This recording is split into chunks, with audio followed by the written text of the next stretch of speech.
How's it going, BCHL fans? Ian Wilson alongside one of our intrepid officials, Miss Jessica Jones. Jessica, thank you very much for taking some time to have a chat. Yeah, absolutely. It's great to be here. Tell me a little bit about yourself. Where did you grow up and how did you first get involved in the sport of hockey? I'm from San Diego, California, and my family grew up playing roller hockey. Roller hockey was really big in like the 90s to like early 2000s. Eventually, most people who played roller hockey kind of got involved in ice hockey, and since the whole family played, I had to as well. What position do you play in roller hockey? Roller hockey, you kind of play everything. A little bit of everything everywhere. Yeah, it was kind of fun, so yeah. Awesome. And for you, I mean, obviously you're one of our officials now. How did you get involved from going to roller hockey to becoming a BCHL official? So I ended up going and playing ice hockey, and I ended up playing NCAA. Yep. And while I actually kind of have a funny story with officiating, it started out as Dad getting mad that I asked for $20, and I was like, fine, I'll make my own money. Like, a strong, independent little girl would. Yeah. And so he got me involved in officiating, and I just kind of did it throughout college. And then post-college, I had a friend say, hey, there's some great opportunities. You need to do this. And I said, no, I don't. I'm done playing. And then the rest was kind of history. From there, I've just been kind of climbing my way up and gotten some awesome opportunities, and now here I am. Wonderful. Tell us about some of those opportunities. Where are some of the different places, different leagues that you've reffed, like before joining us in the BCHL? Yeah, absolutely. So I reffed in the North American 3 Hockey League. I currently ref NCAA Division 1. I had the opportunity of getting licensed at one point for IHF, and I refereed an NHL Rookie Showcase at one point. So that was really cool. Yeah. Excellent. What would you say is one of the things across all those different levels that you've really noticed maybe stays the same? I mean, obviously from the eyes of an official, there are some things about the games that don't necessarily change quite a bit, but what is a commonality? It doesn't matter the level, but these players all kind of have one same thing. That's a really good question. Actually, I've never really thought about it. Honestly, it's the emotion. I think everyone across the board, like the emotions stay the same. The style of plays are obviously vastly different, especially going between the male and female games. But everyone cares. Everyone wants to be here. Everyone's fighting. So are the coaches. So, yeah. Well, I mean. So I think from my vantage point, I think it's the heart. The heart of the game is all the same, and everyone just loves the game. And at the end of the day, we're all going back to beer league. So I think we're all in it for the long haul, because that's a scary place. And you talk about emotion, you talk about heart. Where is that for you? What is it that keeps you continually coming back and wanting to develop your refereeing skill and ability? That's a lot of answers to that, actually. I think one of the things that keeps bringing me back just to develop is the fact that I love the game. Like, for me, the passion never went away. And being on the ice and, when you get a call right or you get a situation right and you're just like, I got that. It's almost like scoring a goal, right? You're like, get in there. And it's awesome. And, you make mistakes too. But I think as you keep growing and you get to the higher levels, it's almost kind of like a euphoric feeling. You're like, God, I just want to be on the ice. I'm flying. Like, you could imagine me next to like Leo Carlson on the Anaheim Ducks. Like, I'm the smallest person on the ice. So knowing that like I have the stamina and the ability to keep up is really awesome. And you can't beat it. Oh, that's incredible. It's always so exciting to hear people's kind of what is it for them, like their heart, their emotion, their purpose, really. And so for you talk about the love of the game. What's been maybe one of the most rewarding things about being a referee in the sport of hockey? I think being friends with just amazing females across the board. They're just absolutely breaking the glass ceiling. Oh, yes. We have some amazing females, in the American League. A lot of them are some close friends. And I think as we continue to grow and understand where we fit in the game, it's really awesome to be a part of, because we don't really realize that history is kind of happening right in front of us. Well, especially with just the absolute explosion across a lot of women's sports of the women's game, be it basketball, hockey, football, everything. It's just there's so much drive to see the increased equity in sport. And so for you to be a part of that is probably pretty special. It's exciting, and I can't wait to share my story one day and help the next girls that come after me. Well, and you already are doing that by having the chat with us here today, and so I very much appreciate that. Now that you're here with the BCHL, of course, talk about mentorship throughout the way. Who have been some of the people that you've worked with that have kind of really stuck with you as helping you develop your game from like then till now? There's been some different people along the way. One of them is one of my best friends. His name's John Lindner. He's in an American League in the East Coast, an IHF official. Yep. He's been my literally my backbone. Everything I need, I send clips, always helping me progress. Another person is Michaela Fratarelli. She has been a huge impact on me, just kind of almost like that mom. She's she's on the USA Hockey side of things, great official. And another person more recently has been Mike Lego. Mike has just kind of always been that amazing dad that's like, you got this, like keep going. And the last person is Dan Ellison. He is the Pacific District referee and chief in the States. And he is just supportive. He's like, you got this. You can keep going even when like you're ready to hit a wall. Like he is always there. And I think like having those people, because like it's not an easy path. No. And so I think having those people all together have really shaped me and helped me become the person that I am today. Unbelievable. Yeah. Talk to us a bit about our own BCHL Combine. I mean, you heard about the Combine, you took part. What goes on during the BCHL Officials Combine for people that don't know? And what did you learn from that and to now be selected into our league? What was the Combine like? It was so much fun. It was such a blast. So essentially you play, like all the refs are on teams. And you play and you ref. Oh, interesting. So you get to play and ref. So, I'm an avid beer leaguer. So I was like, I'm so ready to go. But it's awesome. And Brad does just such an amazing job at putting everything together. He brings some of the veteran officials out. So you go in a classroom and then you look at video. We talk about the league. We talk about different things. And then he just kind of evaluates you. And you kind of get thrown to the wolves. Those veteran boys like to mess with us. And I was a little unsure about it at first. But they do a really good job. It's fun. It's an easy weekend, and you get to go to, beautiful British Columbia. So absolutely. So you get the Combine, you get the messing with you a little bit. You make it through the Combine, you're here. What are some of the ways now that the kind of continued development happens as far as the officiating? I mean, we know a lot from people looking under the microscope at players, how they're evaluated and whatnot. What are some of the ways that you guys learn, study, evaluate as you work games in the league and then look at video after all that thing? How does that whole process go? Yeah, absolutely. I mean, I think everyone's different. Everyone does it a little differently. We have our own supervisors. Sometimes it's my joke. I'm like, I have scouts in the stands too, But they will come down and they'll give us feedback during games, and sometimes tell us to go watch clips or be like, hey, your standard's good, or hey, maybe go look at that penalty. And so we look at that too, and then talk together as a crew, talk to your crew and see kind of the different things everyone's seeing. The off ice is more of like that video, kind of like what you just talked about, is we watch a lot of video, watch penalties, but sometimes you don't always want to watch yourself. Sometimes it's better to watch other people and see kind of what they're calling and what they're seeing, and then compare it to your standard as well. Brad does an amazing job in the BCHL of going through clips and actually showing you what he likes and doesn't like called. And it's a great tool for us in the BCHL, because now a hook to me is a hook to my partner, is a hook to somebody else in, I don't know, Powell River, right? Like wherever people are living. So that's very, very helpful, and he does a great job at that. Fantastic. For you now, I got a fun one for you.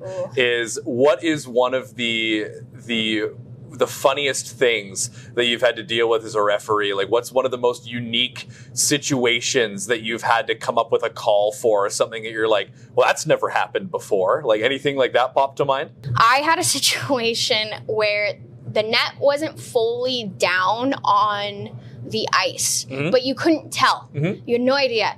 And in this league that I was working, there's no video review, and it's what they call the 3 official system. So I'm just the only referee.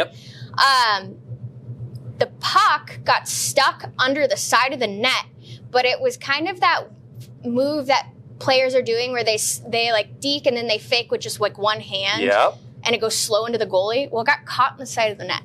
Okay. And I thought it went past the goalie's thing because it got stuck, and I was like, oh, that's interesting. I pointed, it absolutely got stuck in the side of the net. So I made up the wrong call. Looked at it later, and I was like, I told the coach, I'm so sorry. He goes, I know. And I was like, I know, I'm so sorry. But that was an interesting one. I was like, oh, that's weird. Would never expect that to happen, but it happens. Darn nice crew. No, we love them. They do such a hard work. They are so wonderful. They are wonderful. Last thing I got for you, Jessica, is you touched a little bit about it earlier. We're talking about, again, just the explosion of the women's game and everything too. For you, somebody that's been rising through the ranks of officiating, what is a piece of advice you would give to the next generation, and especially too with the young girls that are looking to break into, I mean, hockey for a long time has been a very male-dominant sport, but more and more we're seeing the empowerment of women in this great sport. For you, you've had your story. What is a piece of advice you would give to a young lady that is looking to write their story in this sport? You don't have to work men's hockey. If you want to work women's hockey, that's okay. Yeah. But if you are going to work men's hockey, you cannot go on the ice and think you're different. The moment you act like, oh, well, I'm just the girl. No. Like, when you act like, hey, I'm out here too. I'm a person. I'm talking. I know the game. And you don't think you're different, they're not going to treat you different. But with that, we also have to understand that they're going to treat us just like they talk to the other guys. And you know what? It works a lot easier when you're funny and you don't take it to heart. So you can never be different. Always stick to what you know. And when things get hard, keep going, because you just never know what doors are going to close for amazing ones to absolutely open.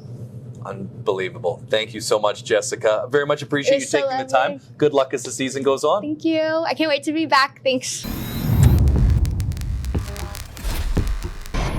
How's it going, BCHL fans? Ian Wilson, joined by Ashley Johnston, another one of our wonderful officials here in the BC Hockey League. Ashley, thank you for taking the time to have a chat. Of course, thanks for having me. Of course. You, alongside Jessica Jones, two of our newest officials that were signed through the BCHL Officials Combine coming into this season. How did you hear about the BCHL and how did the Combine go? Tell us a little bit about that journey for you. Yeah, so actually I grew up in Toronto, so I've known about the BCHL kind of all growing up. It was, definitely one of the leagues that players went to, feeder league for NCAA, so kind of always knew it was good stuff. And then heard that there was an officiating combine through Jess and another one of our friends, Amy, and kind of hummed and hawed for a while and then decided to get on a plane and go to it.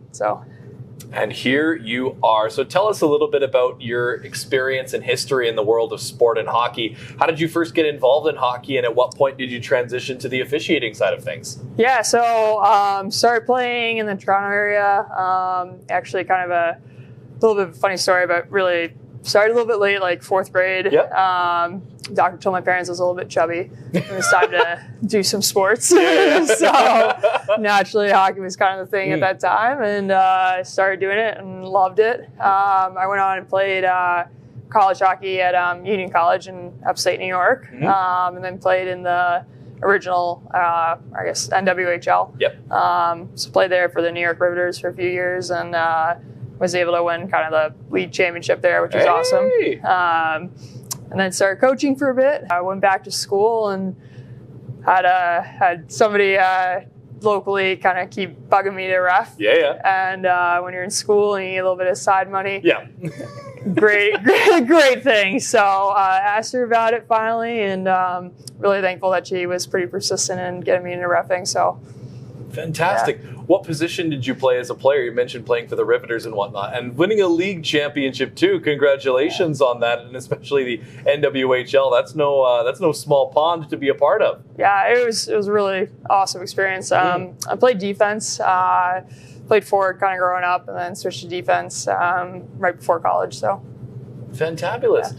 And for you, what would you say? I mean, you got involved in hockey for the first time. You mentioned the funny story about, okay, it's time to get a little bit of exercise in. So originally it was you have to get active, but then for you, what was kind of the hook? What got you to fall in love with the sport? And obviously you got to have a certain level of love and dedication to make it to the level you have. Yeah, I think I'm sure like probably anyone who comes up on here is like, there's no better place than being on the ice. Like it's just kind of that magical thing that I hope everybody gets experience in whatever they love.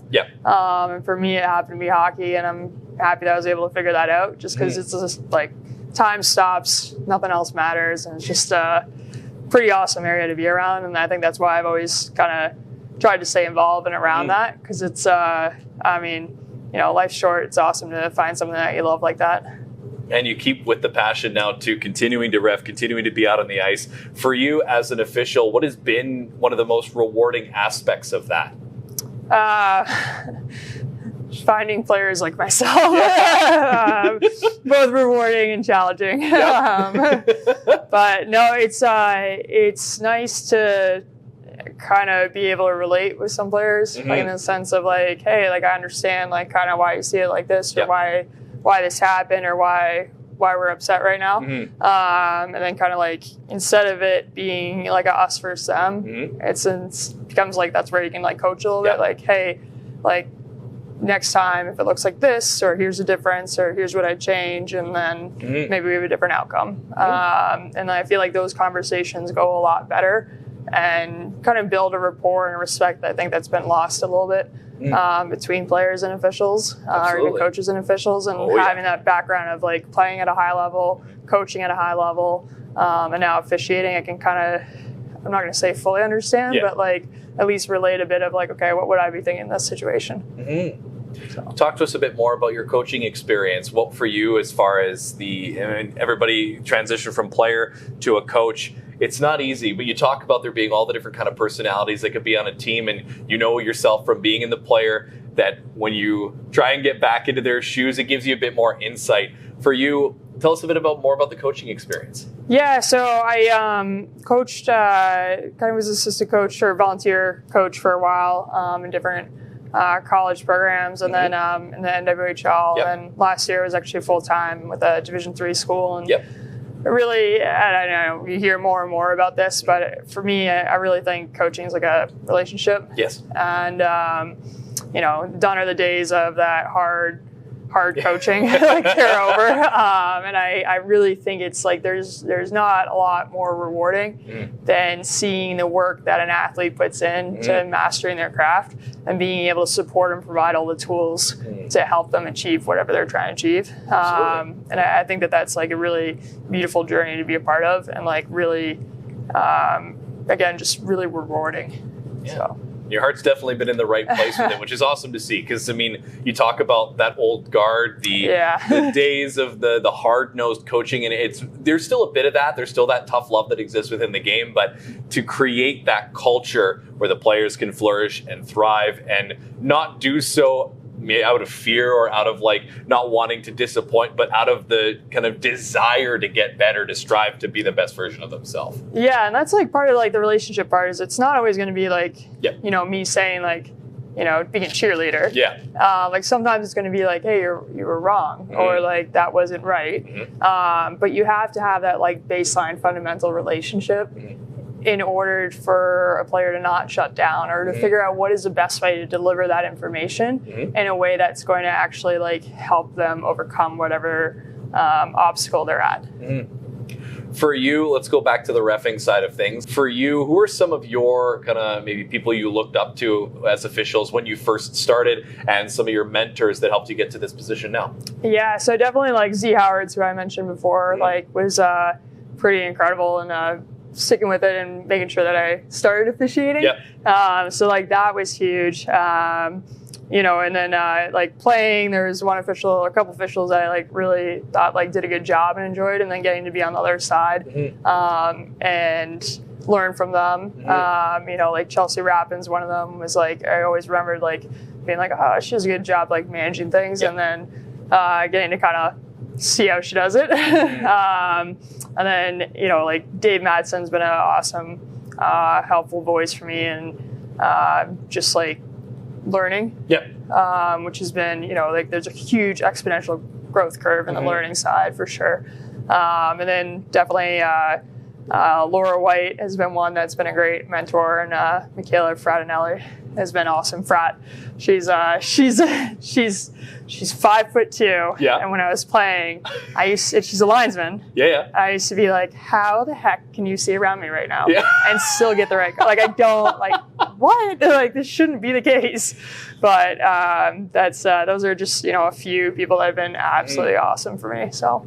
And now with this new brotherhood of officials with the BCHL, getting to work with Brad Lazarowicz and everybody as well too. What's that experience been like since joining the league? Yeah, I mean, it's incredible. The guys are awesome. They've been just like so welcoming, so nice. It's really like you can tell you're way into something special. Yep. And then Brad is just such a hard worker and just so, you talk about like being in things for the right reason. Cares so much about developing officials. Like his feedback is really well done. Again, from the coaching side, like you can tell like he cares about how he delivers information. He wants the best for every single official. And that's just like, to me, like what a dream. And like Absolutely. what a great culture and environment to be a part of. Wonderful. Yeah. Being a woman in a male-dominated sport, obviously hockey continues to grow and the equity within it and the momentum behind the women's side of the sport. But it's not too often that you see a lot of female officials in men's hockey. What are some of the hurdles that you've come up against with that and how you've managed to tackle and overcome those? Yeah, I think like there's definitely some, like you're saying, and kind of like the obvious ones. But for me, it's like, you know, assume a baseline level of respect until otherwise. Yep. And very rarely has that not been the case. Wonderful. And when you get into trouble is like if that baseline of respect is not like assumed, then I found like it doesn't go well. Yeah. But instead, if everybody goes into it like kind of like, hey, like you can judge me on my competency and what I'm doing, and like I have the same respect both ways here. And if I screw up, then, well, you know, I deserve it just as much as everyone else. 100%. And otherwise, though, like just kind of like let's have a rapport relationship and like, you know, see where it goes. And that seems to be for me just kind of my way of working through it. And also like when you're on the ice, like everybody's equal. Like that's how it is. Puck doesn't care what gender you are, what you're doing. Yep. It's going to hit you or not, or it's going to go in the net or not. And that's kind of like a beautiful part of the game is when you really boil it down. It's a pretty simple game. Put the puck in the net more than the other team. And like my job is just to kind of facilitate and make sure that no unfair advantage is being gained to do that. Wonderful. Hockey really is for everyone, and it's awesome to see that continue to move closer and closer to being an even more true reality. Obviously, there's still a ways to go, but to see how far it's come since, as we talked into the old days, it's been wonderful to see. For last thing I got for you is if you had to give a piece of advice to young officials that are looking to continue to get to the next level, hone their craft, and continue in their officiating journey, writing their story, what would that be? Work hard. Like I know that seems like kind of the most overrated things, but there are so many things you can't control. Yeah. And one of the things that you can control is working hard. And if you're always working hard and your heart's in it for the right reasons, then like, you know, that's the part you can control and you can do well with. Awesome. Well, thank you very much, Ashley, for taking the time to have a chat. Best of luck as the officiating journey continues. Thank you so much. Thanks for having me. And, you know, again, happy to be here.